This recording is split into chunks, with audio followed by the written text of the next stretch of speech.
Športuchtivým Levočanom spestril veľkonočnú nedeľu duel 20. kola 4. futbalovej ligy medzi domácim FK 05 Levoča v žltočiernych dresoch a TJ Jasenov v bieločervenej kombinácii.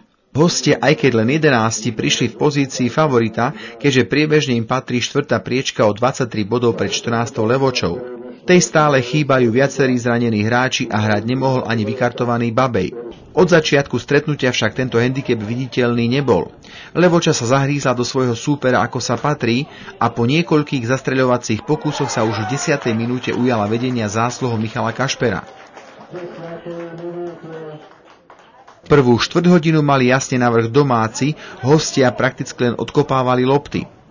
Sporný moment prišiel v 18. minúte, keď hlavný arbiter Černický neodpískal penaltu v prospech Levoče po jasnej ruke obráncu hostí. Domácich to mohlo mrzieť o to viac, že už o minútu neskôr bolo vyrovnané. Hostia z následného protiútoku prakticky prvou strelou na domácu bránu vyťažili gól na 1:1 z kopačky Betáka. Od tohto gólu sa hra postupne vyrovnala. Jasenovčania sa dostali späť do zápasu a už o 6 minút viedli 2:1. Ukážkovou akciou s finálnym zakončením náhradného brankára Čubáka núdzovo v pozícii stredného útočníka tak otočili skóre vo svoj prospech. Levoča mala ešte do polčasu niekoľko sľubných šancí, no zastavila ich buď vychýlená muška ako v prípade Kašpera, alebo brankár hostí Dudič ako po Šimoničovom priamom kope. Posledná akcia polčasu však patrila Jasenovu, keď domácich od 3. gólu uchránil iba reflexívny zákrok gólmana Smolára.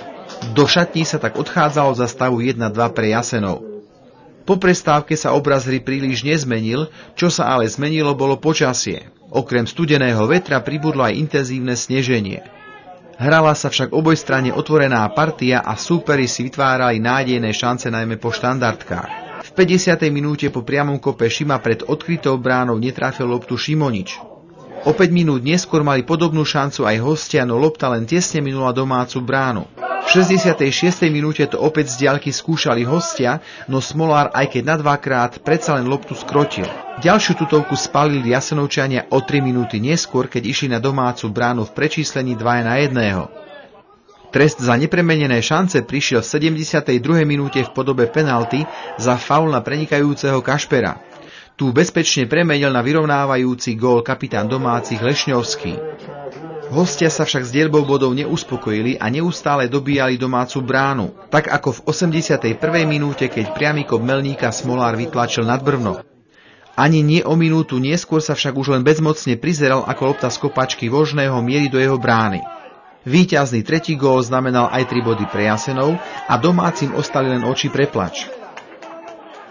Prišli sme potvrdiť našu dobrú formu z tých posledných 2 zápasov víťazných. Pri takomto počasí a pri takom silnom vetre si myslím, že sme tento zápas zvládli veľmi dobre takticky. My sme kopili v obrane chybu na chybu a to sa nám vypomstilo. Super z minima vyťažil maximum od februára, od prípravy, kedy sme začali trénovať. Len to tak platáme, lebo 5 hráčov máme zranených. Domácich fanúšikov môže potešiť akurát prvé jarné víťazstvo dorastencov Levoče nad rovesníkmi z Vysokej v pomere 7:1 po polčase 2:0. O týždeň cestujú Levočania do Ľubotíc a o 2 týždne privítajú doma Medzilaborce. Tento zápas začína o 16. hodine. Príďte sa pozrieť.